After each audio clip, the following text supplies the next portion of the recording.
power creep in Yu-Gi-Oh! Is so crazy sometimes that a single card can change the way that all players play the game entirely. This week's T-Set Pass, I'm talking to my friend Abyss, also known as Nebula Neos on Twitter. She's an amazing artist in Yu-Gi-Oh! And one of the best players I've ever seen. Let's listen to our little chat a couple of weeks ago about whether individual cards should be that crazy game determinative. It's weird how many single cards have changed the way Yu-Gi-Oh! Is played as an entire game. Look at Master Duel and OCG. Max C determines how good any deck or archetype can be. Look at zone placement. Impermanence has meant that we will never put things in the same zone, and limitedly for the small period Mech Knight affected our brains the same way because you just didn't know when they were going to drop a Mech Knight, so you didn't try to put things not in the same column. Nibiru has affected how much summoning we do in any given turn before we can make a negate that can hit a Nibiru. All the way back to Gauze. Gauze affected, whether we'd attack, which order of monsters we would attack with. Konami have been so good at being able to not limit our options, but change our mentality with even just a single card. I do wonder what's going to come next. The next relevant thing that we have to just remember forever. I think it's really funny in Gorez's case specifically, because I have never played in a format where Gorez has been relevant, never once, and I still attack lowest to highest when humanly possible. I play around Gorez despite having never faced Gorez, and I think that spells out a lot of simply the word of mouth of Gorez, because watching YouTube, watching people play, whether they themselves are playing in a format where Gorez is a thing, or making just offhanded jokes about Gorez, or just at locals having someone attack you in that order because they did play back then. I was going to say, I think teachers have a big play. A lot of boomerish teachers, we went through Gorez, and so if I were to get you into the game, and if we were in the battle phase, I'd be like, you probably want to attack from lowest to highest in case something happens. You never know what's going to happen. And it's not even the right play anymore, really. I feel like you should probably go big, because what if they have something else? The Gauze aren't being played. It's not something to think about. Absolutely. And I'm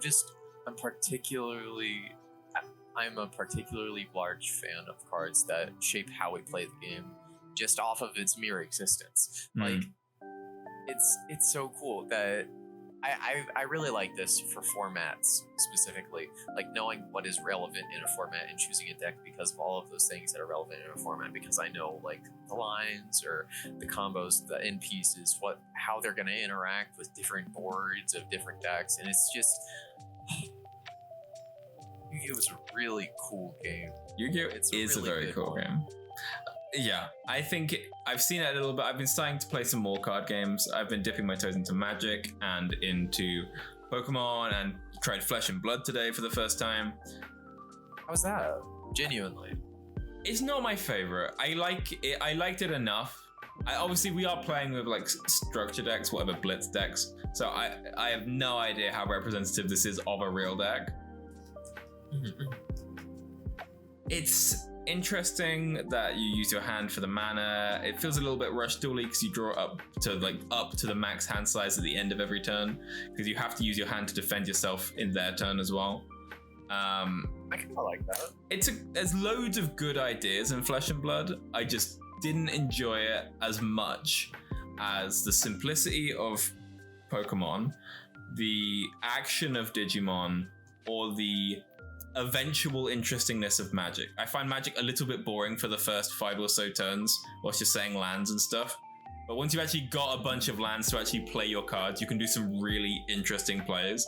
So I think Magic gets good eventually. I think Digimon is great out of the gate, and I think Pokemon's so simple that you can have fun the whole game, and it kind of doesn't ever get particularly complicated at any given point. Whereas I don't think Flesh and Blood was as interesting or as fun or as easy. It was a little bit complicated. It wasn't quite as fun, and it didn't have quite as big a payoff as Magic eventually did. So that's my analysis. We spent the entire day. We bought a bunch of Pokemon decks. We bought a bunch of Magic decks. We got the new Doctor Who Magic the Gathering sets. And we just had a big afternoon of playing every single card game that we found. And that's my analysis. Flesh and Blood, I think, does rank the lowest for me at this current minute. But I had more fun with Magic than I have had previously.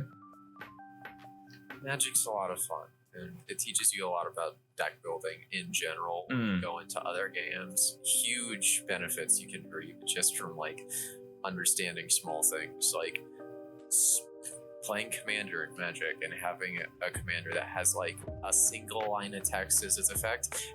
Every word on that sentence just became really important. And I think a good immediate comparison is when you look at engines in Yu-Gi-Oh! And being like, well, you know, this drawback stinks for a lot of reasons, like not being able to use the effect of my normal summon. So my normal summon is the most important card of my deck 90% of the time. And, you know, obviously adventure is only good in very specific things because those cards just don't care about their normal summon.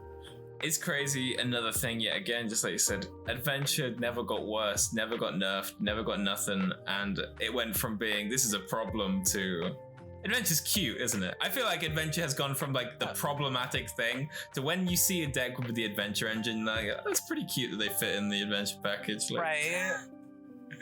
It's probably not healthy. Oh yeah, I'm gonna normal summon a Nordic monster with no effect on it. Oh yeah. We're doing it. Wonderful stuff.